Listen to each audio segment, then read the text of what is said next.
Buenas tardes, doctor Mario. Lo voy a dejar como anfitrión ahorita que me salga. Voy a entrar a otra reunión de los posgrados. Buenas tardes, doctor. Sí, no hay problema, no se preocupe. ¿No? Buenas tardes, chicos. Buenas tardes, doctor. Buenas tardes, doctor. Buenas tardes, doctor. Buenas tardes, ok.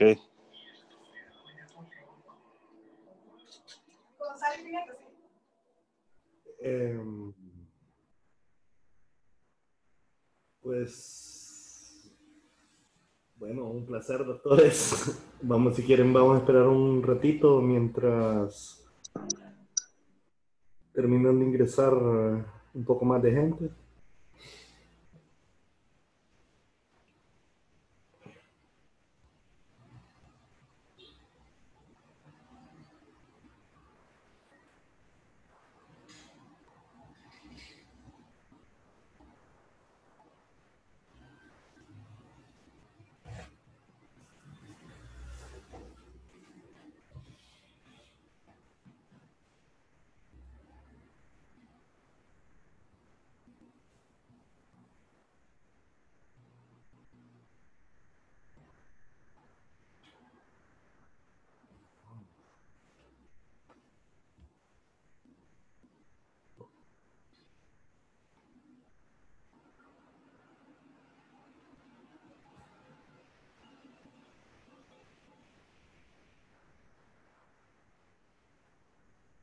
¿O ustedes creen que no se va a unir mucha gente, aunado por el hecho de ser viernes?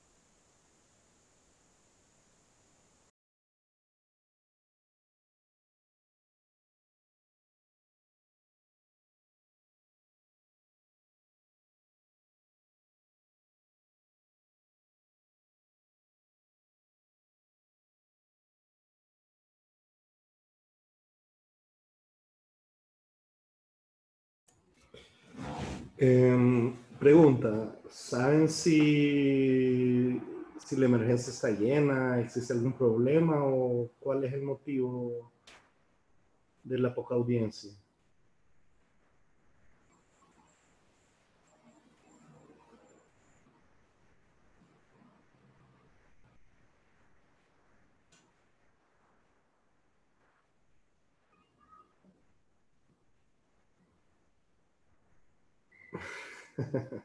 No les sabríamos decir, doctor. Tal vez probablemente tuvieron algún atraso, si la emergencia está bastante llena, pero probablemente se vayan uniendo. Ya.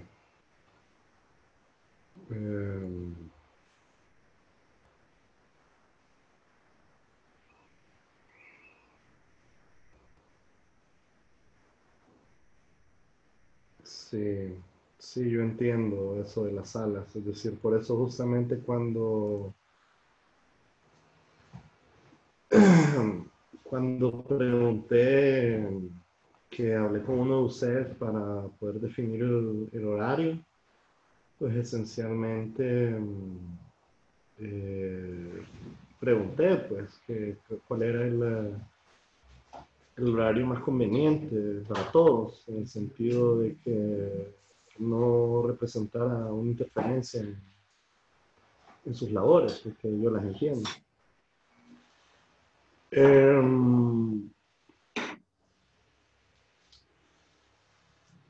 A ver, no sé, pues si quieren, iniciemos sobre todo con el punto de que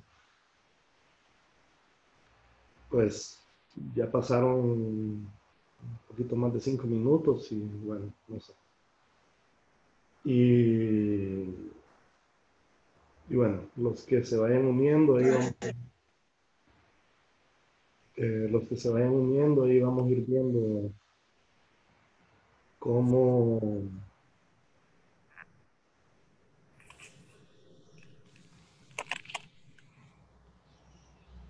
cómo se adaptan, porque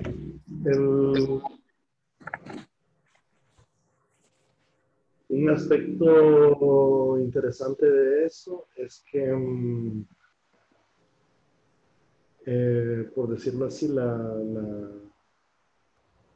charla de hoy no es tan teórica, es decir, sí hay un componente teórico, pero honestamente, fíjense que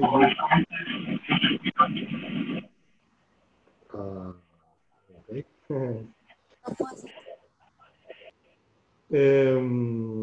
Sí hay un componente teórico, sin embargo, yo ya no tiendo a enseñar eso. Número uno, porque existen una serie de contradicciones. Y segundo, y las contradicciones surgen sobre todo por el tema de la traducción. Entonces, por eso van a escuchar que voy a mencionar así como que existen dos escuelas. Y miren, honestamente, yo sé que muchos de ustedes ya saben llenar eso, pero honestamente sí he visto en algunas ocasiones ¿cómo se llama? Algunos llenados que claramente no hay una noción, por decirlo así, de lo que se está llenando. Entonces, por eso es como el motivo de esta, para, como quien dice, tratar de unir conceptos. Es decir, se supone que esto está en modificación, que va a modificar, pero en general el punto de partida hasta cierto punto es el mismo y la idea es el mismo. Espérame, quizás tengo que una consulta, una clínico, una consulta ser.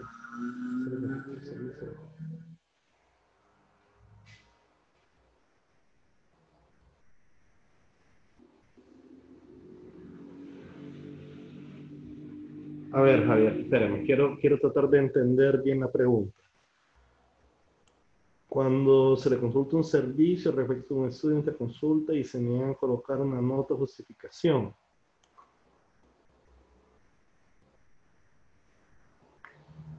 Es decir, lo que usted me está preguntando es el hecho de, ojo, que por cierto, recuerden, sobre todo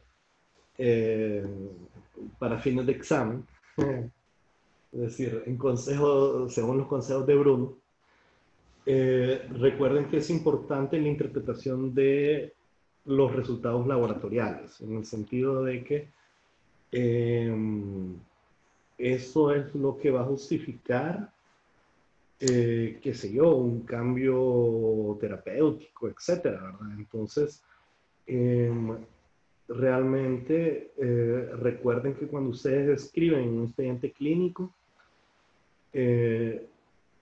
eso no, es decir, el expediente clínico no es un diario, no es que están escribiendo para ustedes, es decir, sino que justamente lo están escribiendo para otra persona que venga a leer y que pueda entender el porqué de algo.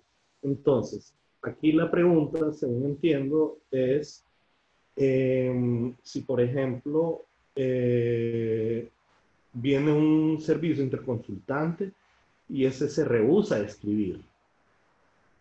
Es decir, asumo que el servicio interconsultante recibió una orden formal de interconsulta y esto queda documentado, ¿cierto? ¿O me equivoco? Doctor. Sí, doctor, así es, doctor, como usted lo acaba de plantear. Ok, entonces le voy a ser sincero, ahí hay una falta administrativa. una falta administrativa en el sentido de que desde el momento que, es decir, ¿cómo se protege usted? Usted se protege en el aspecto de que usted deje constancia de esa interconsulta. Usted deje constancia de esa interconsulta y que si el ser, es que no sé, es que lo extraño. No entiendo. ¿Por qué tiende a ocurrir eso? ¿Por qué un servicio se rehúsa a escribir una nota?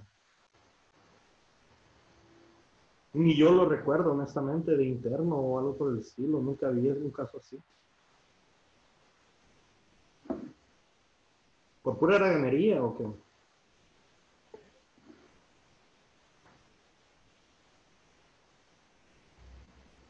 No, pero ocurre en de imagen y el servicio de radiología muchas de las veces su justificación es que el estudio no procede o que no tiene indicación del mismo y pide que lo redacten en el expediente para dejar constancia del mismo, pues muchas veces ellos se rehusan. Entonces a uno más que una nota justificante de por qué no se hizo tal estudio con algún paciente en específico. A ver, doctor, discúlpeme, pero fíjese que se le escucha entrecortada. De lo que más o menos logré identificar de lo que mencionó, me parece haber escuchado el hecho de que refería el servicio interconsultante que no, ¿cómo se llama? Como que no aplicaba el hecho de la interconsulta. Pero si eso fuera el caso, ellos tendrían que colocar una nota de eso. Honestamente, esto es algo que se debe de manejar de vía administrativa, en el sentido de que, qué sé yo, vaya, se le hace, utilizo un ejemplo, se hace una interconsulta al servicio de infectología y viene el servicio de infectología y dice como, no, este paciente no amerita nuestra evaluación. Bueno, pero ellos tienen que justificar por qué. Es decir, ellos tienen que venir e indicar el por qué no se quiere realizar X o Y evaluación o simplemente que no quieren cambiar una indicación. Es decir, que están completamente de acuerdo con el manejo que se ha dado y etcétera. Pero honestamente, el rehusarse a escribir un expediente clínico, le repito, eso es un problema administrativo y es un problema administrativo serio, donde el jefe de la unidad, del departamento en ese caso, debe de estar enterado. Porque honestamente eso no hay ninguna justificación para que eso ocurra. Es decir, ahí entran en completa negligencia. Es decir, sí, negligencia en su máximo esplendor. Que repito, es decir,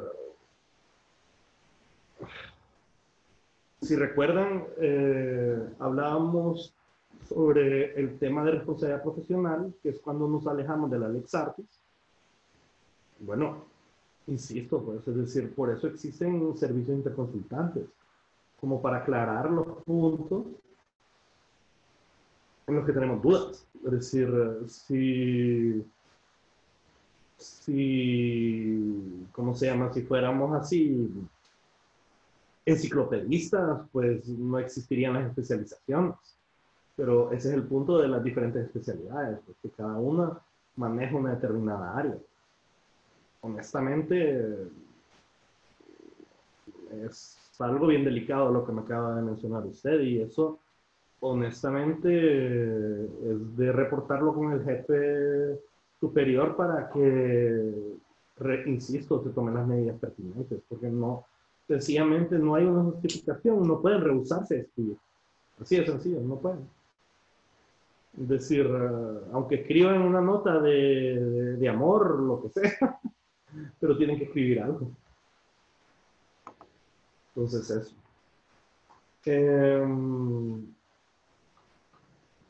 Y bueno, eso. Obviamente cualquier otra duda, pues siéntanse en libertad de poderla realizar. Les mencionaba que este tema de ver el certificado de función, normalmente cuando enseño este tema, pues me gusta entregar la hoja porque obviamente es, por decirlo así, más sencillo. Lo que sí les voy a pedir es que tengan una hoja y un papel al lado de ustedes, porque hoy no va a ser tan teórico. Realmente, como mencionaba, la parte teórica en esto tiende a ser bien confuso hasta cierto punto. Entonces, hasta cierto punto es más sencillo entenderlo desde un punto de vista práctico. Entonces, repito, hoy va a ser como más práctica la clase y pues yo les voy a solicitar que participen de tal manera que me digan cómo lo llenarían, pues, porque, repito, yo estoy seguro que la mayoría de ustedes saben llenarlo. Sin embargo, seamos honestos, es decir, ¿en qué clase se enseña esto o se enseñaba? Se lo digo así con conocimiento de causa, es decir, mis alumnos,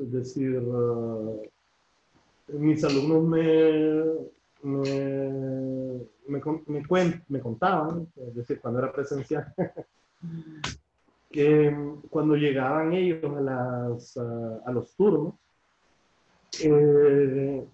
los mismos residentes les preguntaban que dónde habían aprendido a llenar eso. Porque honestamente no hay ninguna clase bueno, yo no sé, o tal vez ustedes sí aprendieron algo en salud pública.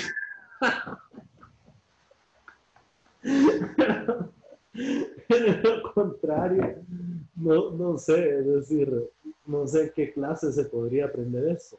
Y obviamente yo me he dado la tarea de enseñar eso, porque, bueno, de una manera u otra, nosotros llenamos mucho de esta hoja, obviamente porque nos relacionamos con muertos. Entonces, entonces de ahí la importancia. Y vamos a tratar de que la clase sea, pues, dentro de lo que cabe bastante breve, incluso para que disfruten su fin de semana. Es decir, como dicen vulgarmente, ¿verdad? Que es viernes y el cuerpo lo sabe. Bueno, primer punto. Si alguno de ustedes tuviera una de estas hojas enfrente suyo, se daría cuenta que existe un error desde el mero inicio. ¿Por qué? En la parte superior, ustedes van a ver que el término que aparece es constancia de función. Hay que entender un detalle. Esta hoja, quien hace uso, por decirlo así, o quien le da valor a este papel, es el Registro Nacional de las Personas. Se supone, claro, estamos hablando, repito, del Salvador, no, se supone que cuando con ese papel las personas llegan al Registro Nacional de las Personas y registran el fallecimiento de la persona. Y de esa manera, por ejemplo, no pueden votar. Repito, eso obviamente no es lo que pasa acá. Entonces, primer error que existe en relación a la hoja que hacemos uso aquí. Si ustedes van a ver, próxima vez que tengan una hoja de esas, o si la tienen enfrente, les dice constancia de función. Sin embargo, el tema, si se fijan, hablamos de un certificado de función. Es decir, ese es el término realmente empleado en relación a este aspecto. Obviamente no vamos a hacer énfasis a nada de esto, es decir, esto casi es, bueno, en muchas ocasiones estos datos incluso ni siquiera los deberían de llenar ustedes, y voy a explicar por qué. Porque muchas veces ustedes no cuentan, por ejemplo, con la tarjeta de identidad de la persona. Y, por ejemplo, qué sé yo, es decir, la persona se llama, qué sé yo, sobre todo con esto de esos nombres raros que se pone la gente, Jason, pero no es Jason con J, sino que es con Y, y no es con S, es con Z, entonces es como, con doble O, qué sé yo. El asunto es en que esto se va llenando con el familiar inmediato de la persona. Y muchas veces no se cuenta, es decir, en el momento que lo llenan, no cuenta con esa información. Entonces, finalmente quien lo termina llenando es una persona más que todo encargada de la parte estadística. Porque finalmente, eso es uno de los principios de este documento, es decir, es llevar un control epidemiológico. Entonces, doctor, yo tengo una pregunta. A ver, lo escucho. La verdad es que nosotros llenamos la hoja completa y de hecho que si no va completa no la aceptan en la parte de la morgue del hospital escuela. Usualmente se hace con la tarjeta de identidad o con la hoja de hospitalización que es sistematizada y tiene todos los datos o la mayoría de los datos de la tarjeta de identidad. Por lo tanto, usualmente siempre va completa. Pero mi pregunta es la siguiente. Si un paciente llega a la emergencia de medicina interna desconocido, que lo encontró copeco tirado en la calle y nunca se encontraron a los familiares y el paciente muere, ¿cómo se llena la hoja de defunción? Sencillamente no puede. Sencillamente no puede. Es decir, entonces no puede, entra solamente como una muerte de medicina legal. Exacto. Bueno, vaya, partamos de ese concepto. Esto no lo hemos hablado, pero es importante aclararlo. Es decir, me imagino que esto ya lo han hablado en otras condiciones, de la diferencia entre una autopsia clínica y una autopsia médico-legal. Son dos cosas hasta cierto punto diferentes. Partamos del hecho de que una autopsia médico-legal siempre va a tener un fin judicial. En cambio, una autopsia clínica o hospitalaria generalmente tiene un fin académico. ¿Qué es importante recordar con los criterios de autopsia médico-legal? Y aquí entramos al término de muerte súbita. Es decir, cuando las autopsias no son nuestras, ese es un gran tema de discusión que muchas veces tenemos con la gente de morgue. Estamos hablando de morgue del hospital escuela, ¿no? Cuando una muerte no es una muerte súbita, por ende no nos compete a nosotros. Es decir, ¿y cómo definimos muerte súbita? Es decir, estamos hablando de... voy a utilizar aquí. Muerte súbita, esencialmente la definimos como el hecho de que viene una persona, estamos hablando de un punto cero, esa es una línea de tiempo, y estamos hablando de 24 horas, es decir, esa persona inicia síntomas aquí, en el punto cero, y fallece acá. Es decir, del inicio de síntomas, ojo, ese es el detalle, inicio de síntomas, al momento de que fallezca la persona, en un periodo de 24 horas, previo a 24 horas, eso es una muerte súbita. Si se dan cuenta, yo en ningún momento he hablado de antecedentes patológicos, etc. Es decir, una persona hipertensa perfectamente puede caer en una muerte súbita. Bueno, justamente, es decir, ¿qué enfermedades, por decirlo así, por feo que suene, se espera casi una muerte súbita, o sobre todo se puede entender o puede ser justificable. Epilepsia. Epilepsia es una... Epilepsia es una causa de muerte súbita bastante frecuente. El asma bronquial. Y bueno, y por supuesto, recuerden que por eso es que se utiliza el término, es decir, gran parte de todo esto se concentra en el corazón, por eso se habla de muerte súbita cardíaca, ¿verdad? Es decir, más del 75% de las causas de muerte súbita se encuentran en el corazón. Entonces, toda muerte súbita inmediatamente es una muerte sospechosa, y una muerte sospechosa inmediatamente es de tipo médico legal. Superior a 24 horas, en general ya tiene que ser un paciente que debió haber sido investigado. Y eso, pues en general ya se le debió haber practicado una serie de exámenes. Entonces ya en general ya quita ese papel de sospechoso. Entonces ya no es una autopsia médico legal. Es decir, para toda muerte violenta es una autopsia médico legal. Es decir, cuando hablamos de muerte violenta estamos hablando de una muerte homicida, suicida o accidental. Pero ahorita en general estamos hablando de muertes naturales, ¿verdad? Y les voy a utilizar un ejemplo. Fíjense que en una ocasión, aquellos que estén familiarizados con el caso o cualquier similaridad con la realidad es puro... Ok, voy a repetir el concepto, perdón, que me dicen que se interrumpió el concepto de muerte súbita. Yo tengo un punto cero, es decir, este es mi punto cero, este es mi punto inicial. Aquí yo inicio síntomas, este paciente inicia síntomas. Repito, yo no estoy hablando de este paciente tiene ningún antecedente ni nada por el estilo, eso es indiferente.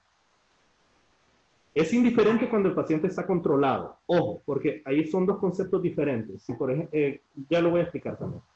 Entonces, aquí inicia síntomas esa persona y llamemos que ese síntoma es disnea. ¿Vale? Entonces, empieza la persona con disnea, transcurren, qué sé yo, 18 horas y la persona fallece.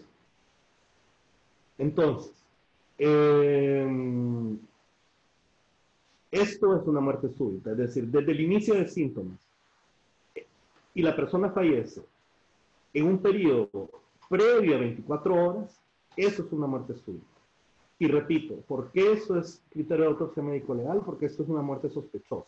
Es diferente a una muerte repentina. Una muerte repentina se considera aquel tipo de muerte que la persona, por decirlo así, ya se espera un desenlace negativo. Obviamente, el ejemplo clásico utilizado para explicar esto es un cáncer. Es decir, cuando hablamos de un cáncer, estamos hablando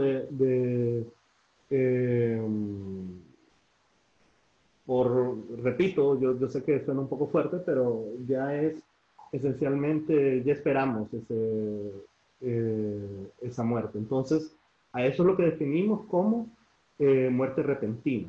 Muerte súbita, esto sí es nuestro. Es decir, esto es de medicina legal, inmediatamente. Pero si ya supera las 24 horas, en general, como les menciono, ya la persona debió haber sido investigada. Es decir, muy rara vez una persona va a estar en su casa, habitación, sintomática, y que se va a quedar en su casa esperando a que le llegue la muerte. Eso no es usual. Es decir, entonces normalmente en este periodo es donde las personas asisten al hospital y bueno, y ahí se les empieza a investigar. Si ya supera las 24 horas, en general ya se debería de tener una sospecha diagnóstica. No sé si estamos bien, doctor, si me logró escuchar ahorita. Sí. Ok. Les iba a contar una historia, como les menciono.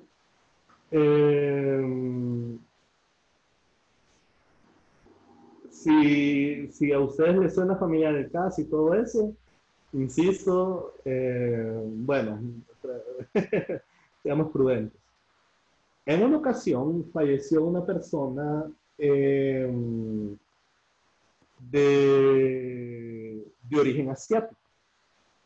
una persona de origen asiático, y el asunto era que esta persona ya llevaba, si no me equivoco, como 48 a 72 horas de hospitalización.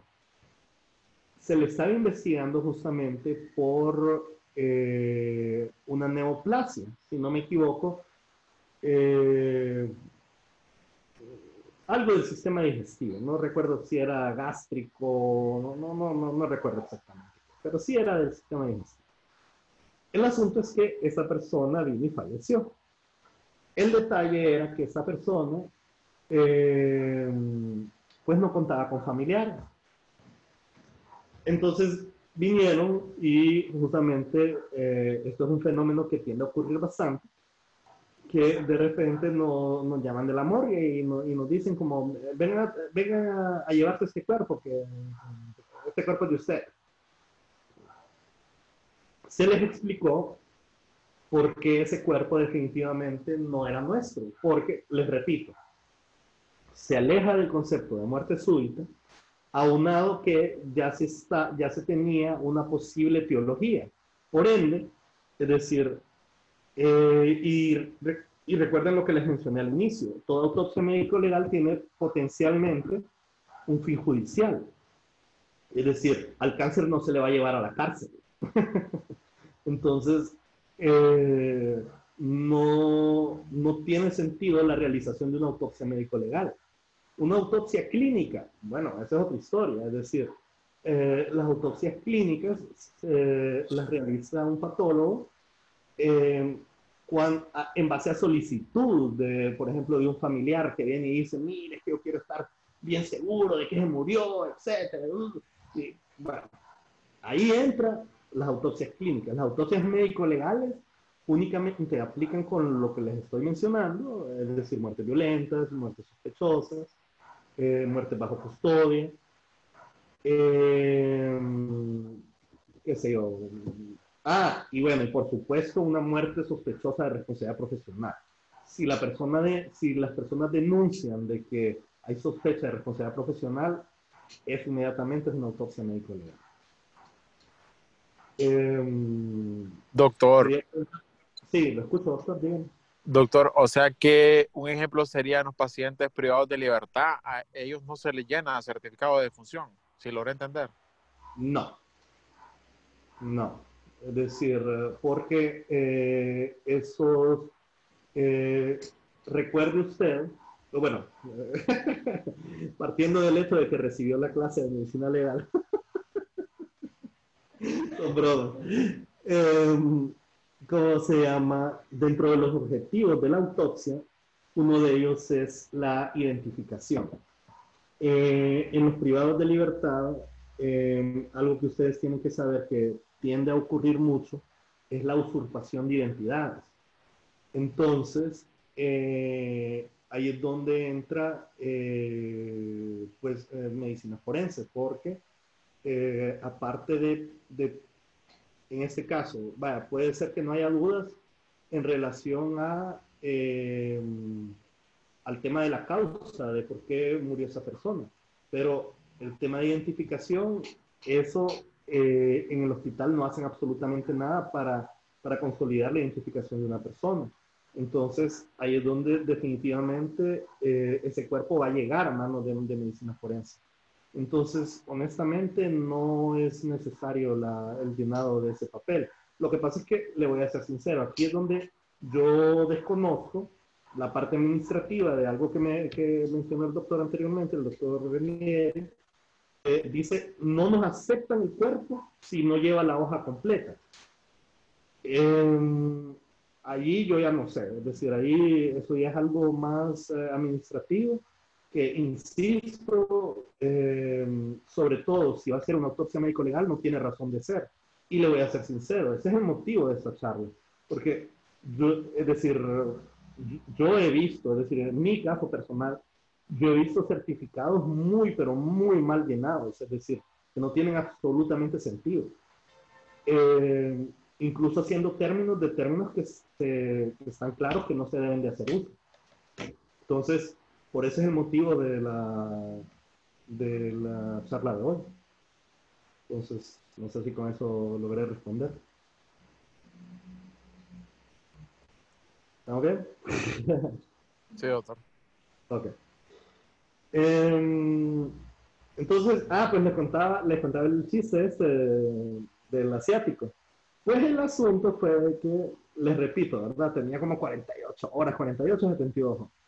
Y se estaba investigando justamente se sospechaba algo neoplásico. Pues el chiste fue que vienen y llaman a forense, pues llaman a forense vaya, vengan a traer este cuerpo. Entonces nosotros venimos y le decimos como, no, mire, ese cuerpo no nos compete. Justamente en ese momento, creo que sí, justamente yo era el jefe de la morgue, entonces yo me puse así en una posición intransigente de decirles, ese cuerpo no lo van a traer, ese cuerpo no va a entrar acá porque no nos corresponde a nosotros. El asunto fue que,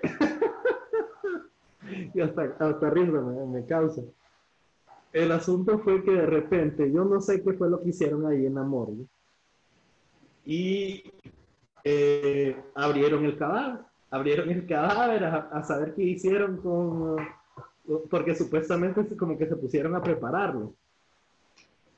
Y el asunto es que de repente existía una denuncia de tráfico de órganos.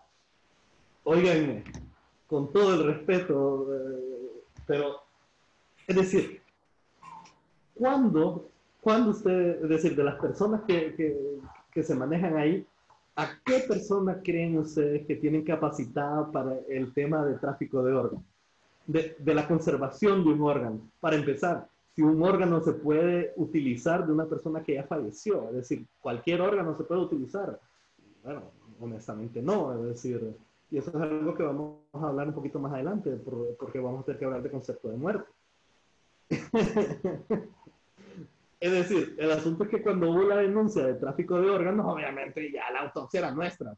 Pero repito, ahí es donde fue una forma como como decimos nosotros en nuestro lenguaje, pues fue una forma de tanguearse ese cuerpo. Fue una forma de tanguearse ese cuerpo porque pues no quiero entrar en controversia con el servicio que le corresponde, pero realmente hay un servicio que debería encargarse de esto, de las muertes naturales, que insisto que no sean de carácter súbito. Pero bueno. Y esa es una historia, y es chistoso lo que les menciono. Ok, entonces, ¿dónde nos vamos a concentrar? Nos vamos a concentrar en esta parte, porque repito, todos estos datos es casi de sentido común. Nos vamos a concentrar en esto. ¿Y qué es importante relacionado con esto? Voy a agrandar esto para... Permítanme.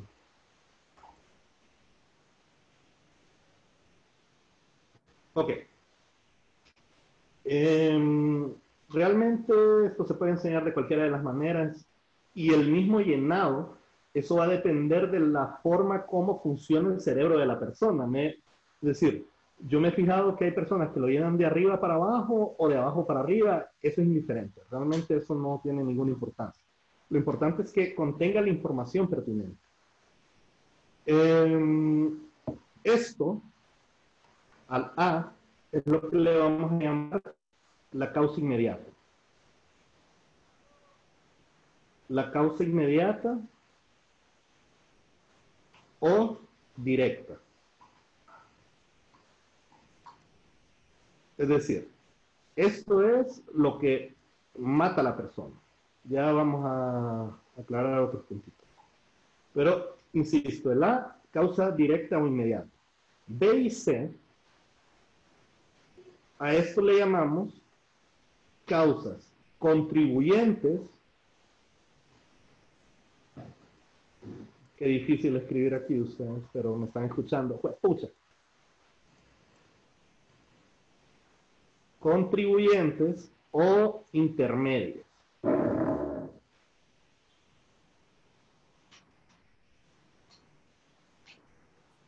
Ojo, ¿qué le pasa a esto? Ojo, aquí deben de saber un detalle.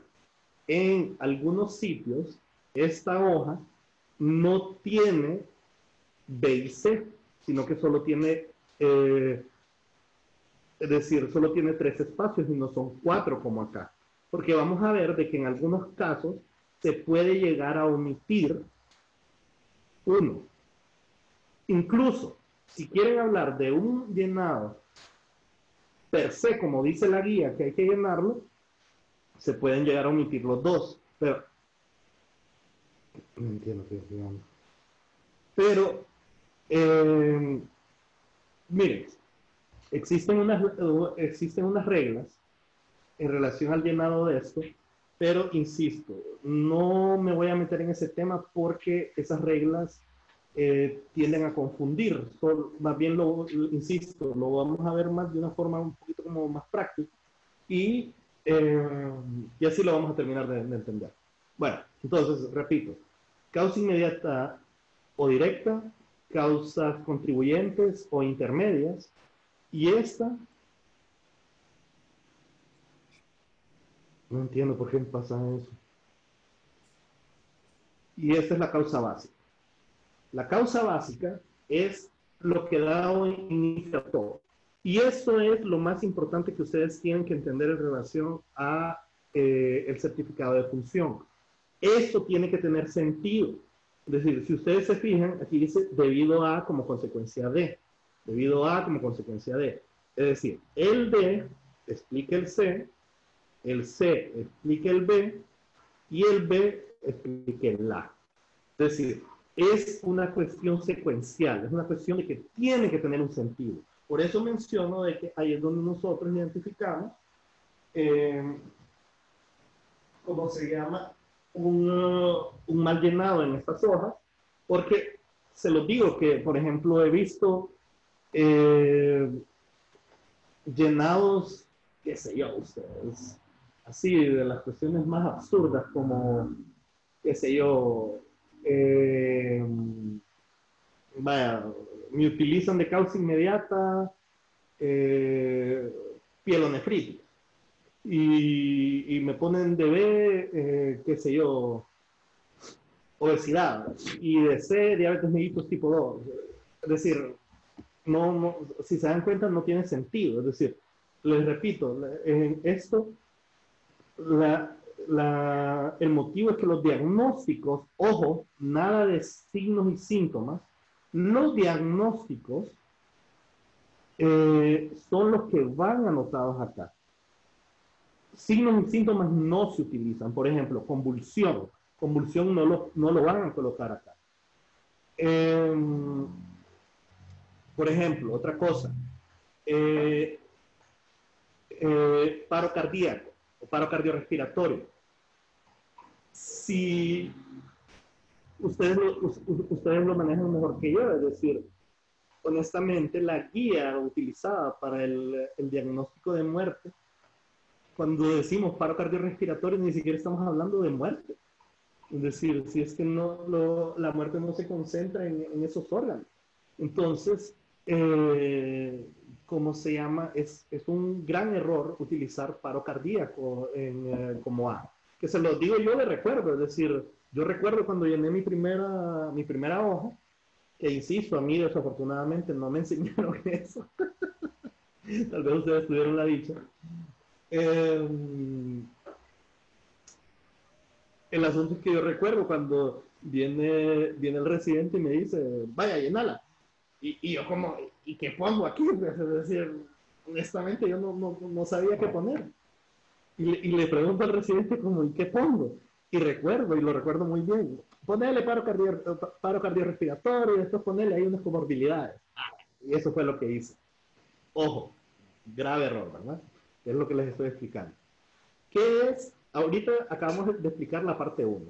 ¿Qué es la parte 2? La parte 2 son comorbilidades. Comorbilidades que de una manera u otra contribuyen a que se genere todo este fenómeno que estamos explicando. ya vamos a utilizar ejemplos. Ah, por cierto, se me olvidó mencionar este detalle. Si se dan cuenta, obviamente, en la parte 1, ustedes miran esto, que dice el tiempo aproximado. Entonces, este tiempo aproximado es porque se supone que, ojo, cuando esa hoja fue diseñada, se pensó predominantemente en muertes naturales, ¿verdad? También se pueden llenar para muertes violentas, que si quieren podemos hacer uno que otro ejemplo de muerte violenta, aunque ustedes casi no tienen muertes violentas por definición, sino que corresponden a cirugía, pero lo podríamos hacer solo para. Y que en muertes violentas esto casi no tiende a aplicar, pero en muertes naturales sí. En muertes naturales sí tiene importancia. Y si se fijan, esto va con un código. ¿Por qué? Porque se supone que eso se empezó a implementar desde la 6ª edición de la Clasificación Internacional de Estadística. Lo que actualmente, bueno, realmente ya estamos en 6 y 11, pero hasta cierto punto seguimos haciendo uso del 6, ¿no? Entonces, de ahí salen esos códigos, pero honestamente, yo me atrevería a decir que no le presten tanta atención. Pero esto sí es importante, es decir, esa parte sí es algo que hay que prestarle atención. Ok, sigamos.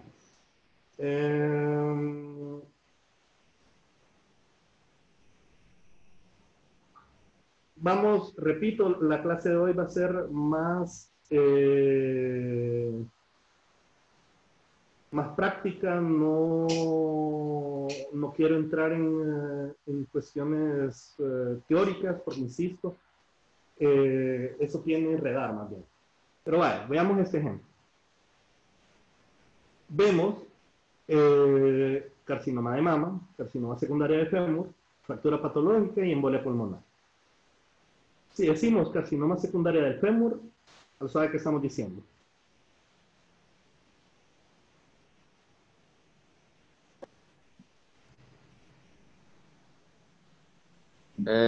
Bueno, doctor. Bueno, una metástasis, correcto. Entonces, y sabemos que justamente esto puede predisponer a una fractura patológica. Y de una fractura patológica puede venir una embolia pulmonar. Entonces, ahí está el detalle. Si se dan cuenta, es lo que les estoy explicando. Lo importante es el sentido, es el sentido que lleve eso. Entonces, y aquí, vaya, si lo llenáramos con tiempos, ok, de un cáncer de mama a una metástasis, ¿cuánto tiempo puede pasar? Un promedio, no. Meses, doctor. Vaya, perfecto. De eso a la cuestión de la fractura patológica, depende, ¿verdad? Y, ojo, este sí es un dato importante. De una fractura patológica a una embolia pulmonar, ¿cuánto tiempo? Días o semanas. ¿De días o una semana? Correcto. Es decir, ahí ya el margen de tiempo se limita, ¿verdad? Porque obviamente ya estamos hablando de algo producto de esta fractura. Entonces, si se dan cuenta, eso es lo importante de este tema. Y claro, el asunto interesante de esto es que, y ya vamos a hacer un par de ejemplos, el asunto interesante de esto es aprender a discriminar.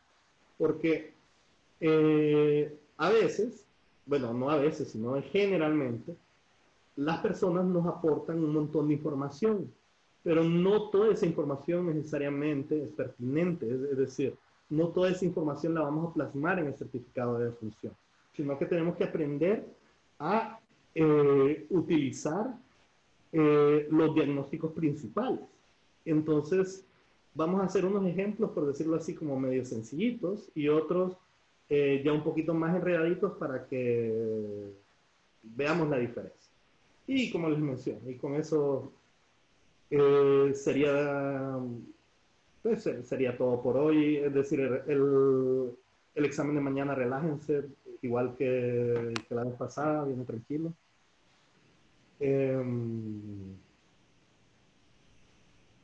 ¿cómo se llama? Eso. Y así quedan libres para, ¿cómo se llama? Así quedan libres para disfrutar su fin de semana. Bueno, ya les dije que eso de las reglas ya no lo sé. Esto no honestamente solo tienen reglas.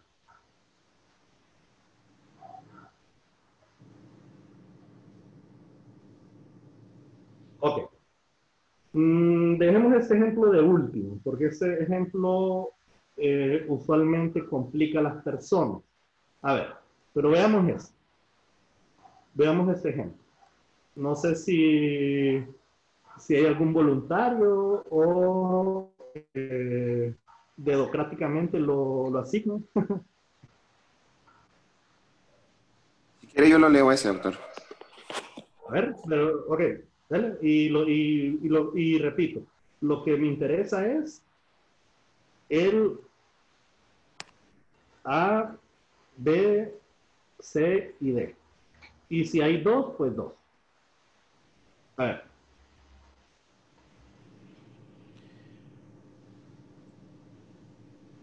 ¿Quiere la lectura del caso o simplemente nos vamos a la...? Le soy sincero, a mí dígame ya directa, por mi parte, dígame el ABCD, ¿cómo lo llenaría? Y eso. Ok, estamos ante una paciente de 33 años de edad, con embarazo de 36 semanas, presentó hipertensión arterial elevada, edema, proteinuria, antes de su muerte el último día presentó convulsiones y hemorragia cerebral. Bueno, lo principal aquí, estamos ante un trastorno hipertensivo del embarazo que la conllevó a desarrollar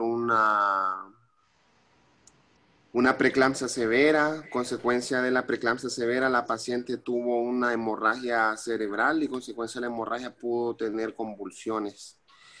Entonces, basado en la causa básica de muerte en este caso, yo creo que se podía considerar el embarazo.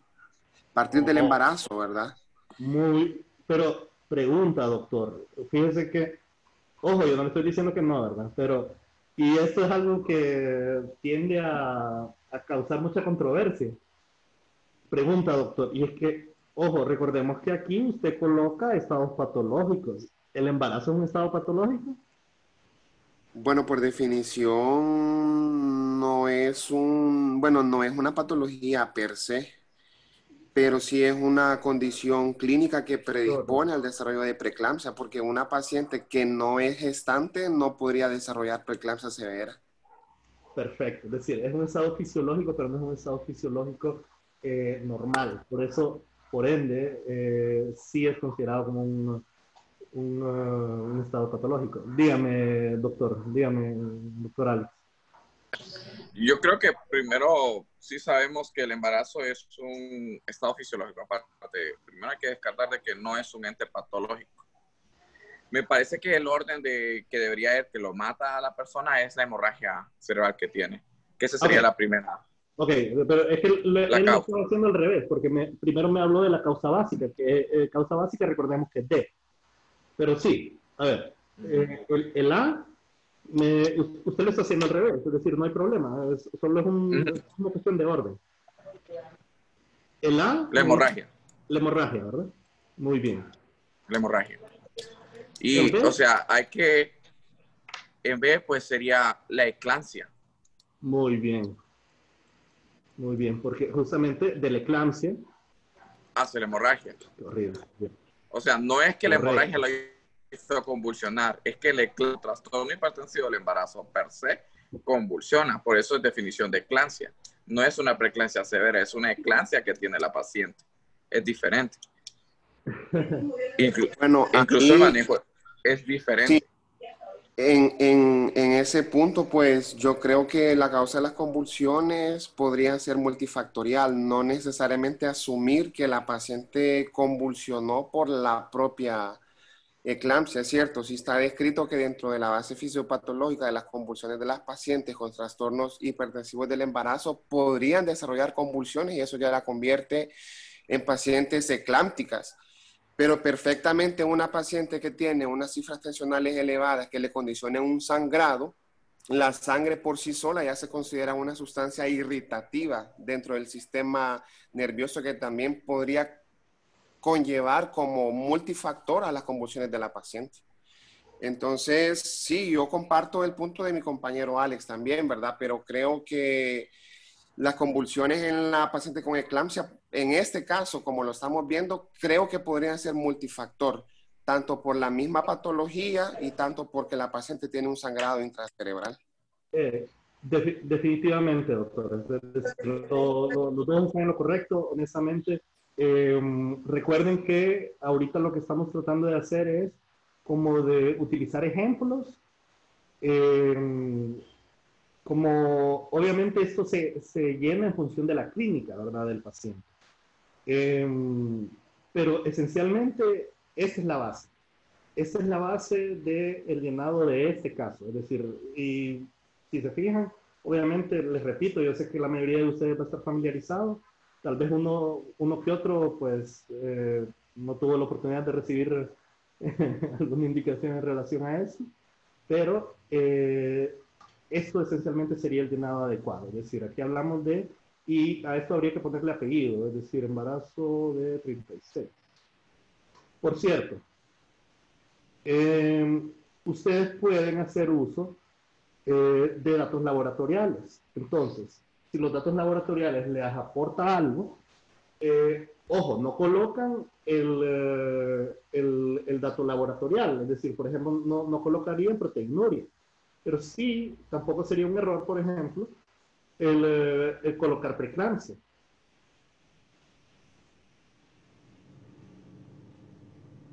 Pero insisto, si nos vamos así concretos, yo, por lo menos en mi caso particular, yo lo llenaría de esa manera. Y ese es el llenado adecuado en este caso. Veamos otro caso.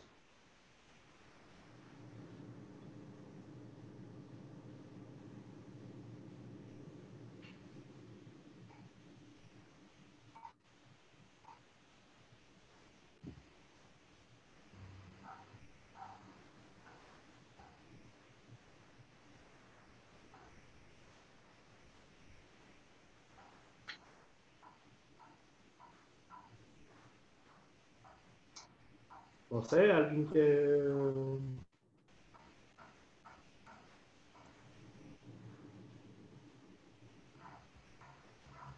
quiera participar. A ver, tal vez alguna voz femenina, que estoy seguro que es probable que todo el mundo disfrute más que escuchar mi voz.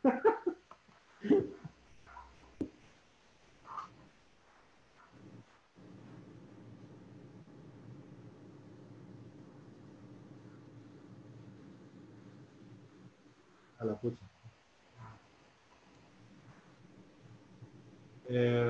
Bueno, a ver, así, democráticamente.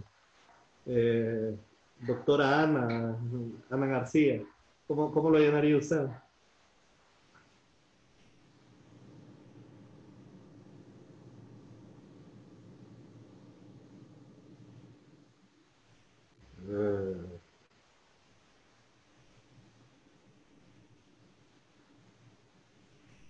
Ay, Dios.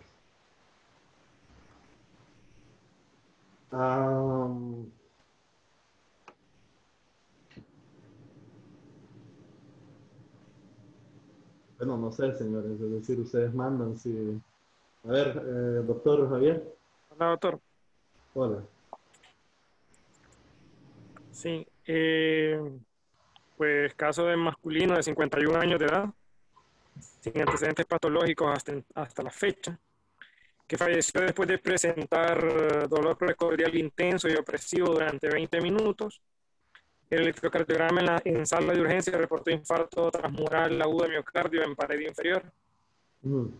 Guiándonos a en la explicación dada, pues antes de 24 horas, estaríamos ante una muerte súbita de infarto agudo de miocardio y hipertensión arterial, lo último. A, B y C. El problema está en que yo no le doy el dato de la hipertensión arterial. Y vaya, y fíjense que qué interesante lo que me acaba de mencionar, porque quiero que aclaremos ese punto de hipertensión arterial. Hipertensión arterial lo podemos, a veces se coloca en B o a veces se coloca en 2. Y ya vamos a ver qué ejemplos utilizamos para eso. Pero entonces, aquí, ¿dónde colocaría el infarto? En B. A ver. ¿En cuál, perdón?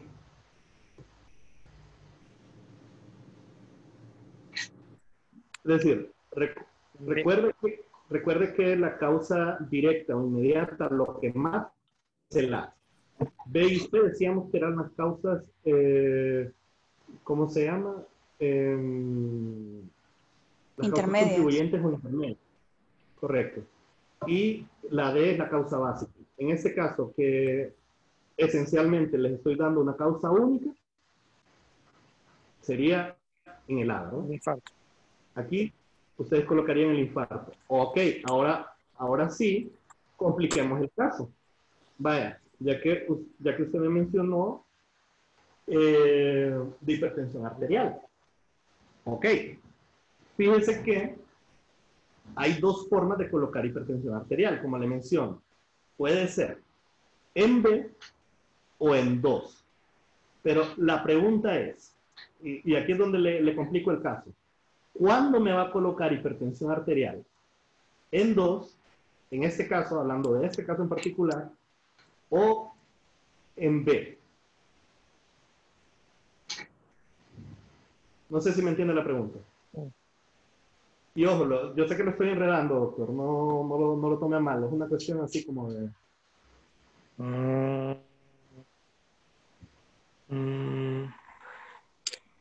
Cuando haya llegado el paciente por emergencia hipertensiva y haya fallecido por infarto de miocardio en sala. Exacto, es decir, exacto, doctor. Esa es la diferencia.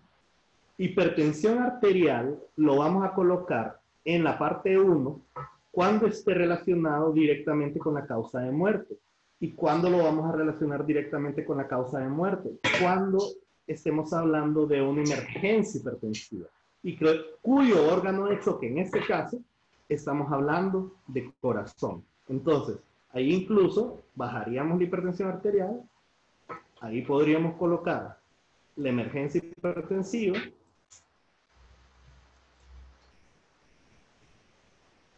bueno, ustedes me entienden,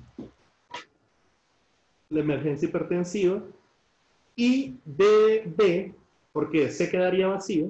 Les mencioné que en algunos lugares esta parte se omite y entonces el C no se llena. Es decir, si tienen C, pues lo colocan. Si no lo tienen, lo pueden dejar vacío. Y la causa básica iniciaría todo con hipertensión. Entonces, esa es la respuesta. Es decir, hipertensión arterial va en la parte 1 cuando tenga una relación directa. Va en parte 2 cuando es una comorbilidad. ¿Le escucho, doctora Lucy?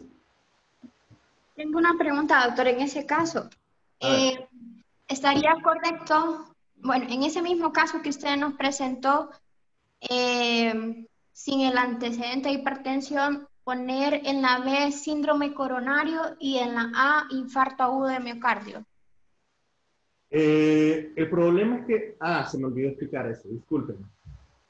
Síndrome coronario es muy amplio y si no se coloca, es decir, no es adecuado la colocación de, por ejemplo, les decía yo que paro cardiorrespiratorio no es adecuado.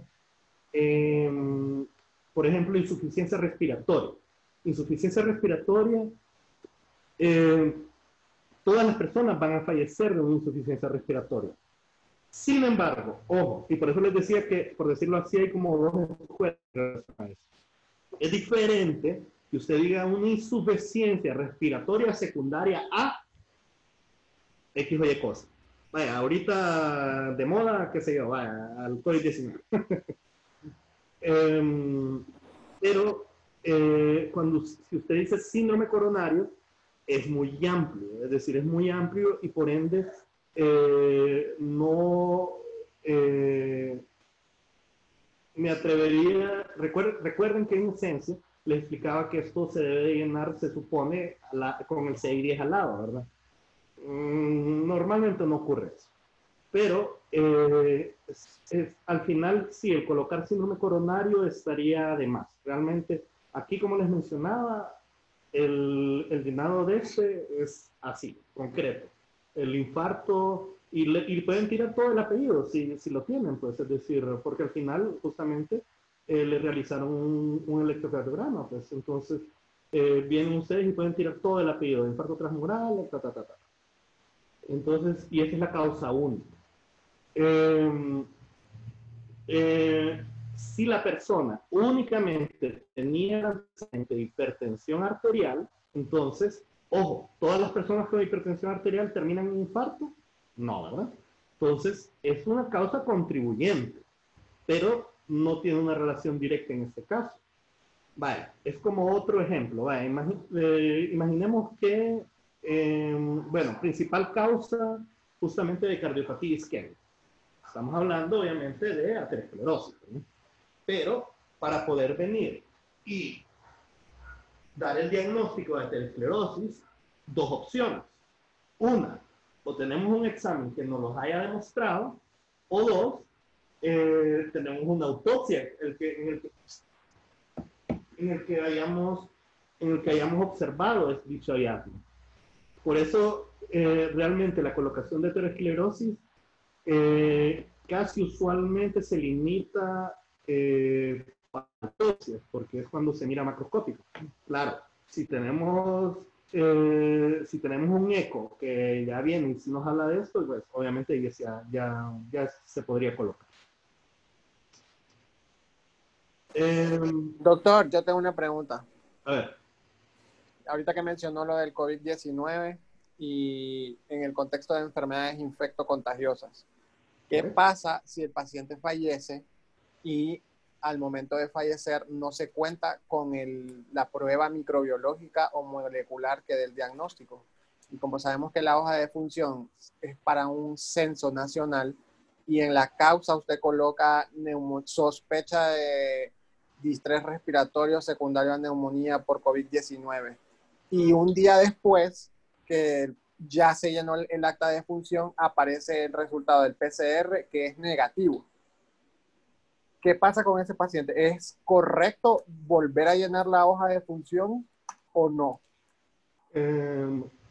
Excelente pregunta, doctor, porque, es decir, obviamente entre más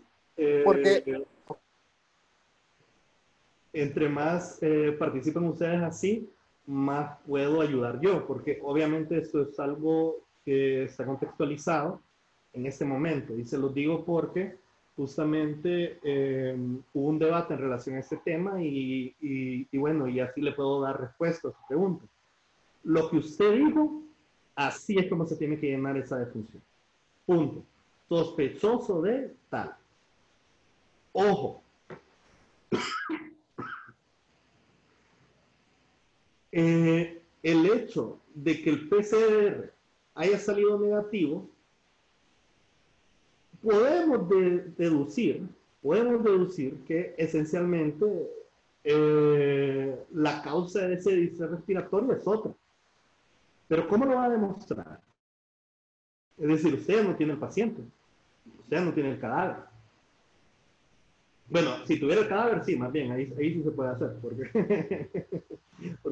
se le haría la autopsia, pero digamos que ya lo enterraron, ya se lo llevaron, etc. Usted no puede cambiar eso. Entonces, ahí es donde vamos a lo que habíamos hablado incluso cuando hablamos del expediente clínico. Es decir, siempre recuerden que cuando ustedes hablan de un expediente clínico, ustedes están haciendo algo transversal. Ustedes están haciendo algo de ese momento. Claro, si más adelante surgen otras cosas, eso ya está fuera del control de ustedes. Pero sí sería erróneo el cambiar la causa de muerte, porque repito, pues, ¿qué le va a poner? Tuberculosis.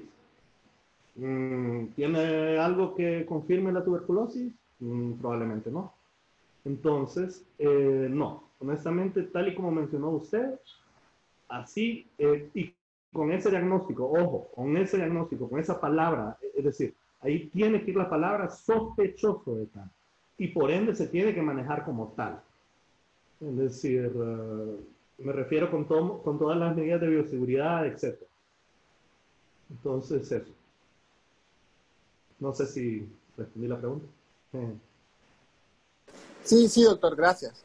Sobre todo se la hago porque ha habido situaciones en las cuales cuando se obtiene el resultado del PCR, a veces se solicita que se cambie la hoja de función para que ese paciente no entre en el censo de mortalidad por una enfermedad específica. En este contexto, pues, COVID-19, pero puede suceder en dengue, influenza, tuberculosis. Algo que tenga un impacto en los indicadores de salud a nivel de país. Pero le voy a ser honesto. Ahí es donde, en primer punto, bueno, yo no les tengo que explicar qué son los falsos negativos. Es decir, como usted no puede... Nosotros lo entendemos, la sensibilidad, la especificidad de las pruebas, los falsos negativos o falsos positivos. Me refiero a cómo lo maneja la parte, el censo, pues, o la parte estadística, cuando hay ciertos diagnósticos sensibles, por así decirlo. No, por eso le menciono. Es decir, ahí es donde el detalle está en que, honestamente, mire, yo le digo lo que es correcto. Ya si hay presiones externas porque, qué sé yo, puedan haber intereses políticos, etcétera, eso ya se sale, pues, y yo sé que existe. Es decir, vaya, por ejemplo, donde yo hice mi servicio social, esa cuestión de las muertes maternas era una cuestión terrible y se buscaba toda manera como de no colocar algunos diagnósticos y eso, y yo lo sé, pero realmente es un error. Realmente es un error si vienen y le solicitan que cambie ese diagnóstico. Porque, insisto, ¿por qué lo van a cambiar? Es decir, ¿qué van a colocar en su lugar? Y de todas maneras, insisto, usted lo está dejando tal y como lo tiene, como un sospechoso de. Usted no está confirmando que tiene eso, pero ojo, toda la sintomatología, todo el cuadro clínico es compatible con, por ende sospechoso. Entonces, si el departamento, desconozco esto, si el departamento de estadística o el epidemiólogo que ande ahí y que les solicite que cambie eso, honestamente está haciendo mal. Honestamente. A ver, veamos este otro ejemplo. Y repito, solo díganme el A, B, C, D y 2 si compete.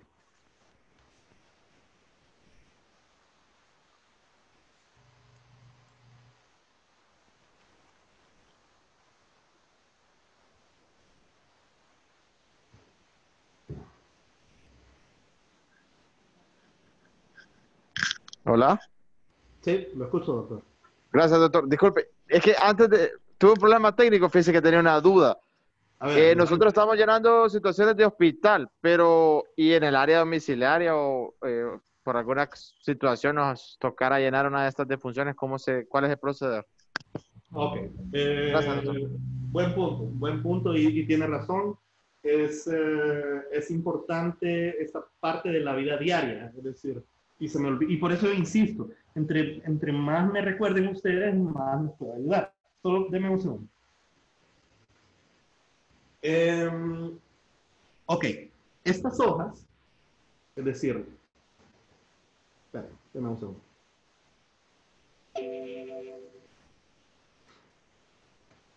Estas hojas,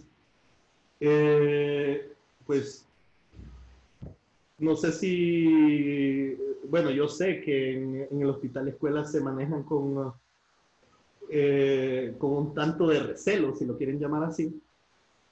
Esta hoja en la parte superior debe de tener un sello de la institución en la que se está emitiendo esta hoja. Por ende, usted de manera domiciliaria, usted por definición no tendría que tener esa hoja. Sin embargo, recordemos lo que estamos hablando, es decir, usted es médico, usted puede certificar la muerte de una persona. ¿Qué es lo que puede hacer en ese caso, por ejemplo, de que fallezca un paciente conocido por usted, digamos? Que lo llamen, vaya, sea un paciente que usted lo manejaba, era un diabético, ¿cómo se llama? Usted sabía de que había un mal apego al tratamiento y vienen los familiares y le relatan una historia así como compatible, por ejemplo, con una cardiopatía isquémica. ¿Qué puede hacer usted perfectamente? Bueno, usted viene y en una hoja cualquiera, usted viene y relata, escribe los antecedentes de esa persona, obviamente con los datos generales de la persona, etcétera, etcétera. Y usted llena, escribe los aspectos importantes, relevantes, pertinentes al caso, y finalmente coloca lo que usted considera como la causa de muerte. En este caso, le estoy mencionando una cardiopatía isquémica, por ejemplo. Que ojo, si ustedes se ponen a analizar, cardiopatía isquémica es un espectro. Pero, ¿por qué no es erróneo utilizar el diagnóstico de cardiopatía isquémica? Porque, bueno, no siempre tenemos el acceso a un electrocardiograma. E incluso, por ejemplo, en hallazgos patológicos, si el infarto es muy reciente, muchas veces, incluso a nivel microscópico, no se logran encontrar hallazgos. Entonces, por eso es que utilizamos ese espectro de cardiopatía isquémica. Entonces, ¿qué es lo que haría usted? Viene usted y, como le mencioné, en una hoja cualquiera, viene y llena el cuadro, el diagnóstico final, firma y sello. Y con ese papel, la persona asiste al Registro Nacional de las Personas y con eso hacen el trámite para registrar la defunción. Ahí no ocupa necesariamente este papel. Este papel, insisto, es casi exclusivo de uso hospitalario. Es decir, no es para uso domiciliario. No sé si me hice entender. Ah, por cierto, otro aspecto importante, muy importante en relación a este tema. Miren, ustedes deben de entender que que es lo malo de no tener esto en físico. Si ustedes miran la parte de atrás de esta hoja, que desafortunadamente no la tengo acá, en la parte de atrás ustedes van a encontrar más o menos como aquí en medio lo que son las maneras de muerte. ¿Y por qué eso tiene importancia? Y es importante que lo llenen. Porque, ojo, recuerden que este papel sirve exclusivamente para el Registro Nacional de las Personas. Eso tengámoslo claro. Es decir, este papel en ningún momento va a llegar, por ejemplo, a una aseguradora. A ellos no les sirve eso. Ellos van a pedir un certificado de la institución donde la persona falleció. Entonces, ahí sí va a ser importante, ¿cómo se llama? Tener claro la cuestión de la manera de muerte. ¿Y por qué explico este detalle? Porque ustedes deben de saber que ante manera de muerte accidental, algunos seguros pagan doble. Y en otros casos, algunos seguros, la manera de muerte suicida no paga. Entonces, ese es un detalle, y eso es un detalle importante. Porque, vaya, por ejemplo, el ejemplo que utilizamos el otro día del señor y del Paraquat, del Gramoxone. Es decir, obviamente ahí la manera de muerte es accidental, ¿no?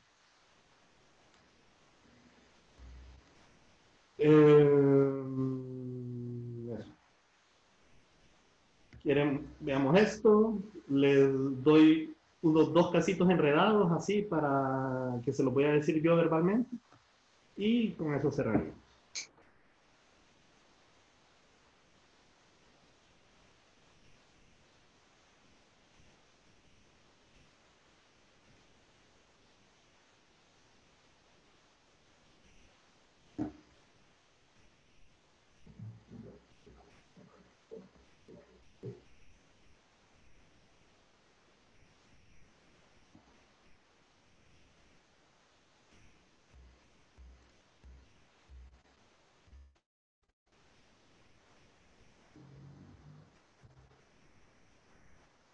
A ver, nadie.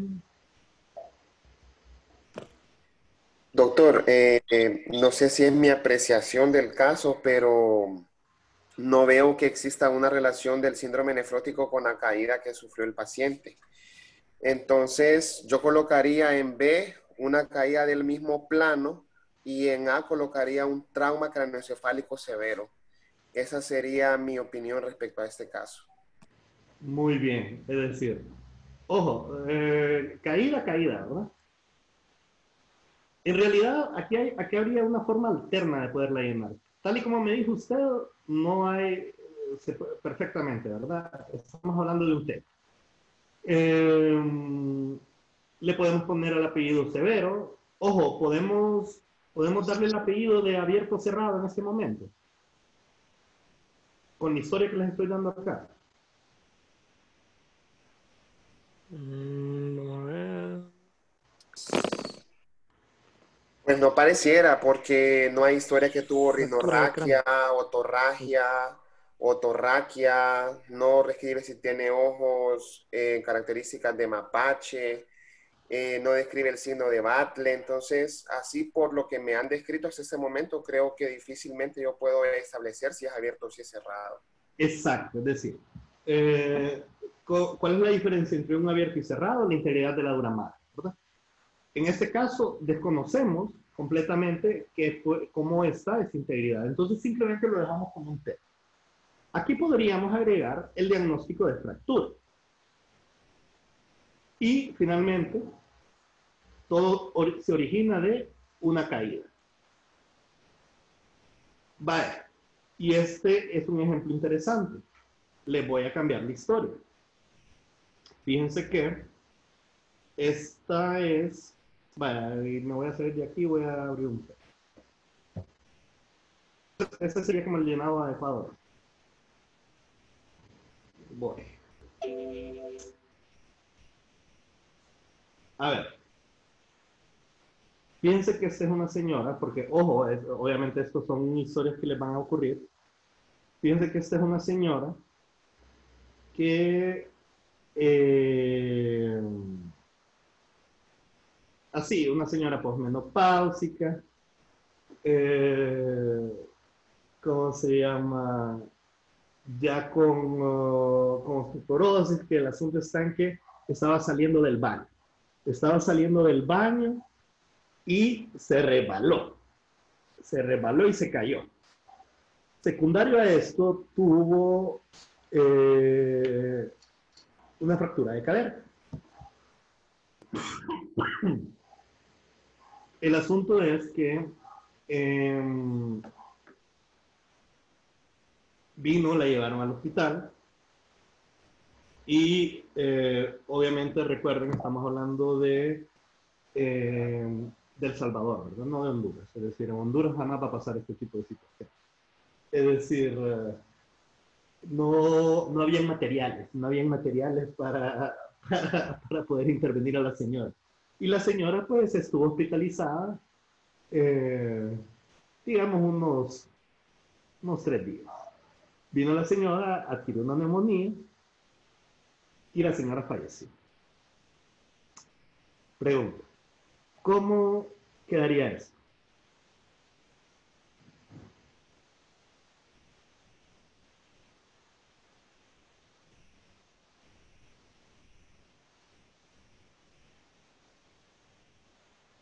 Vamos, 3 ejemplos, 3 ejemplos más y ya quedan libres de pecado.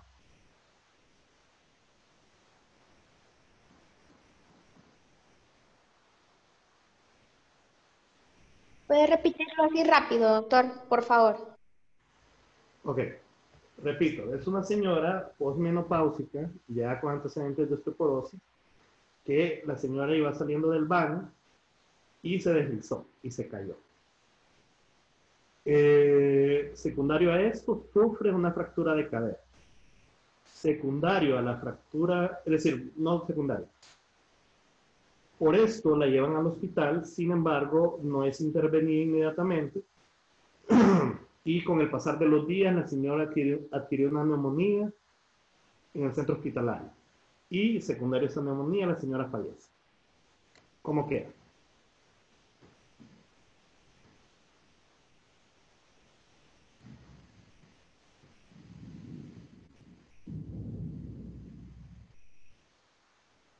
¿No sería la neumonía hospitalaria, la fractura de cadera? Espérenme. ¿En qué? ¿En A o en B? ¿O en D? En A, En A, la ok. neumonía. Ajá. La B, la fractura de cadera, que fue la que lo llevó Muy bien. al hospital. ¿Y de dónde sale esa fractura de cadera? De la osteoporosis. O de la... Mm, Sería la caída, pero de la ahí... caída. Muy bien. ¿Y qué me coloca en 2?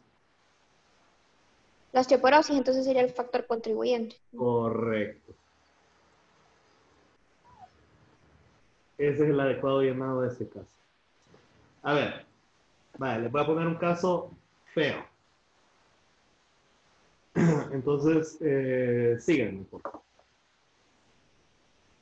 Fíjense que esta es una paciente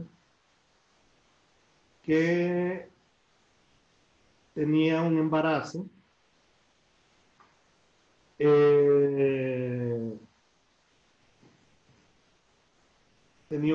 de 8 semanas. Tuvo un sangrado transvaginal. De repente va a la emergencia, le hacen un ultrasonido donde de repente solo le encuentran restos ovulares.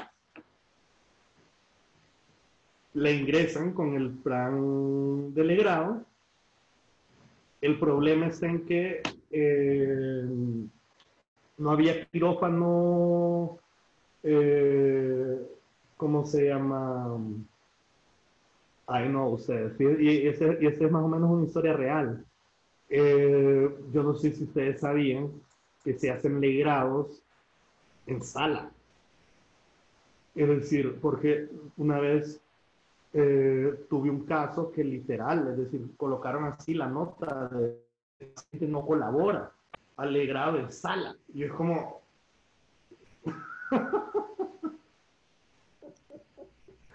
Ay, Dios.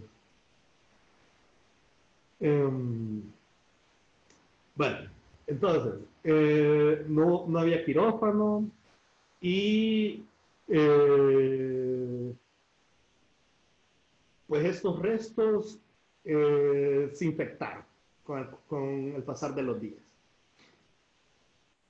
De repente la paciente pues le consiguieron un cupo en quirófano.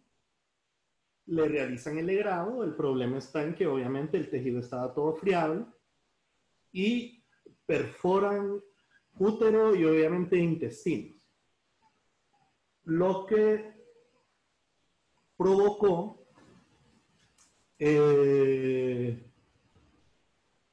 una peritonitis. Va, y dejémoslo sencillo, y ahí se muere. Ajá. ¿Cómo queda ese caso?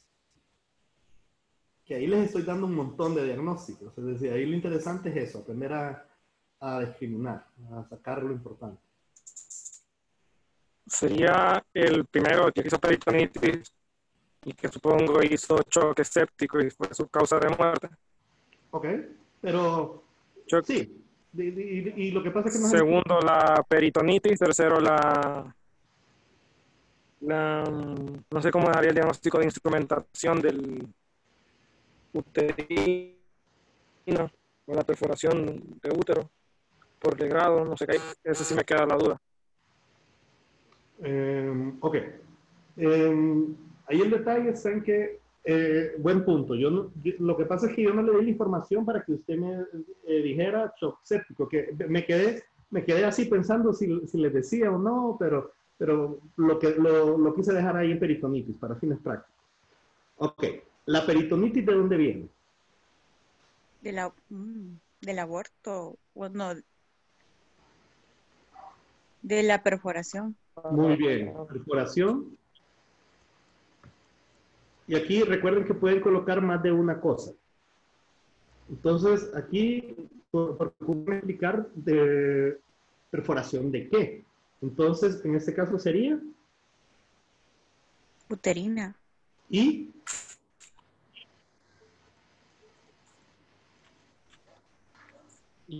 Y muy probablemente una víscera hueca, pero bueno. Intestinal, es decir, recuerden que les mencioné que se había perforado el intestino. Ok, ahora sí. ¿Y por qué la perforación uterina intestinal?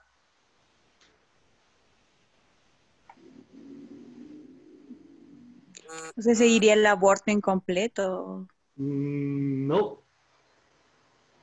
Por el, no sé. Por el aspirado manual. El legrado. Ajá, legrado. Bueno. El legrado uterino instrumental. Ahí iría el legrado. ¿Y por qué se hizo el legrado? Ojo, ahí yo al suave le di un diagnóstico.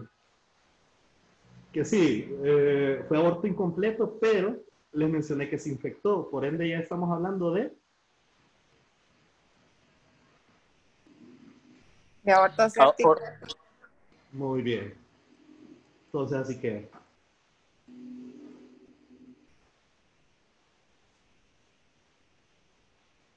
Entonces, si se fijan, es decir, la moraleja de todo esto, es decir, veo a todos muy bien, la verdad, en esto. Si se fijan, lo más importante es esto, ¿verdad? El orden, es decir, la coherencia. Entonces, incluso para cuando ustedes enseñen a internos, etcétera, procuren que este orden, eso es lo más importante. Esto es lo fundamental en relación a este tema. Si esto tiene orden, está bien llenado. Si no tiene orden, ahí hay un problema. Y esencialmente eso sería todo. Es decir, no sé si queda alguna otra duda. En general, la otra semana vamos a discutir dos casos que ocurrieron en El Salvador. Y que son casos bonitos, obviamente, que están relacionados con su especialidad y que vamos a ver cómo fue manejado, qué fue lo que ocurrió, cuáles fueron las fallas. Y esencialmente, pues, tener un panorama de qué es lo que puede ocurrir, porque ahí de repente vamos a hablar del consentimiento informado. Es decir, vamos a hablar de consentimiento informado y si se puede hacer lo que uno quiere con el consentimiento informado. Es un gran error que se tiende a concebir en el sentido de que las personas creen que un consentimiento informado puede vulnerar derechos fundamentales, lo cual no lo puede hacer. Entonces, eso. No sé si hay alguna duda, comentario o, como decía un catedrático mío, ¿cómo era? Múrmura. Solo tengo una duda, doctor. A ver, lo escucho. Verdaderamente no sabía que podían ir procedimientos. Sí. Que podían ir procedimientos en eso, en cualquiera de los ítems. Entonces, la verdad que eso es nuevo para mí. No sé si alguien ya lo había hecho antes. Sí, como porque escribir legrado uterino instrumental. es que eso es lo que le explica la perforación intestinal. Si no lo colocara, casi estaríamos diciendo como que viene que fuera una perforación uterina espontánea. Y eso no ocurre, obviamente. Bueno, en este caso, basado en lo que les estoy explicando, no ocurre. Entonces, si esto es secundario al procedimiento, sí lo puede colocar, porque definitivamente es lo que explica la complicación, ¿verdad? Entonces, en ese caso sí es pertinente.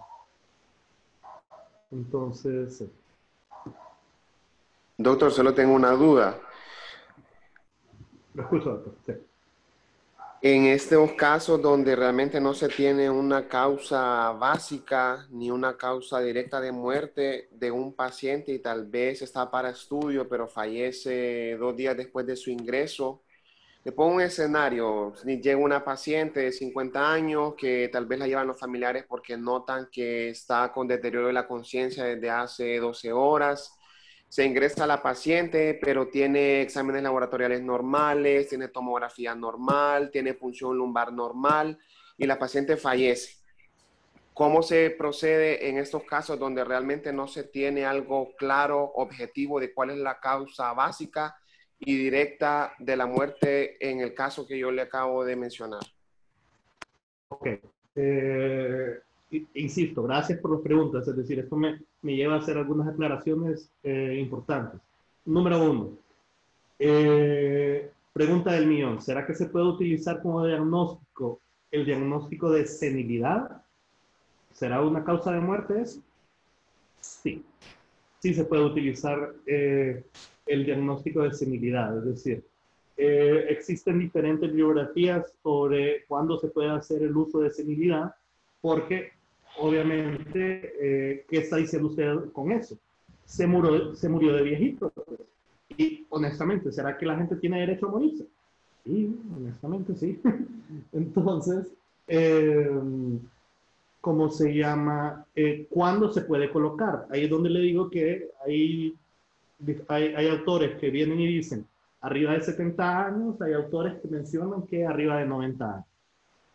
En el caso particular, por ejemplo, que usted, insisto, todavía está en estudio y etcétera, yo le doy esta opción. Una, o lo mata de, si cae en el criterio que le estoy mencionando, lo puede matar de senilidad. Caso contrario, si, por decirlo así, queda una incertidumbre y no se sabe exactamente qué es y bueno, obviamente en medicina no debemos de inventar, es decir, mucho peor es forense, ¿verdad? Es decir, nosotros somos extremadamente concretos en el sentido de que no trabajamos en supuestos.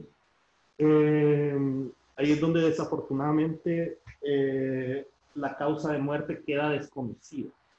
Y, ojo, el problema está en que causa de muerte desconocida y la manera de muerte queda indeterminada.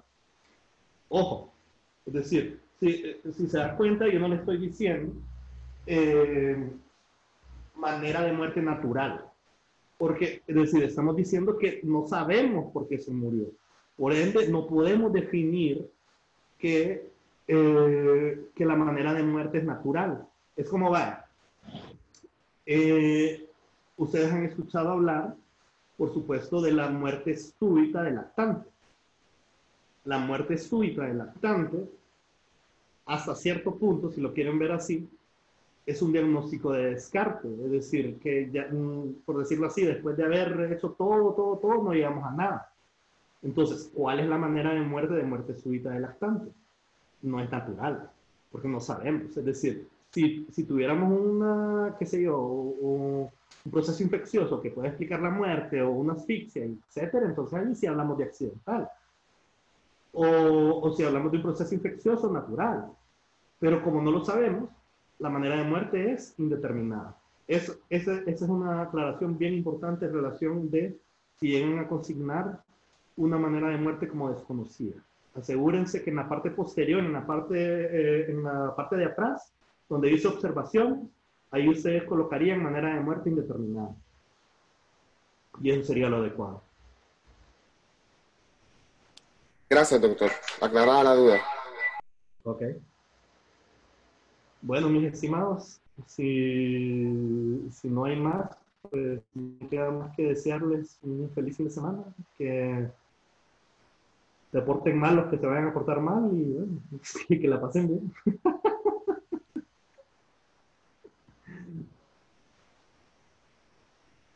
Gracias, doctor. Bueno, gracias, doctor. Le agradezco. Un placer, un placer. Cuídense.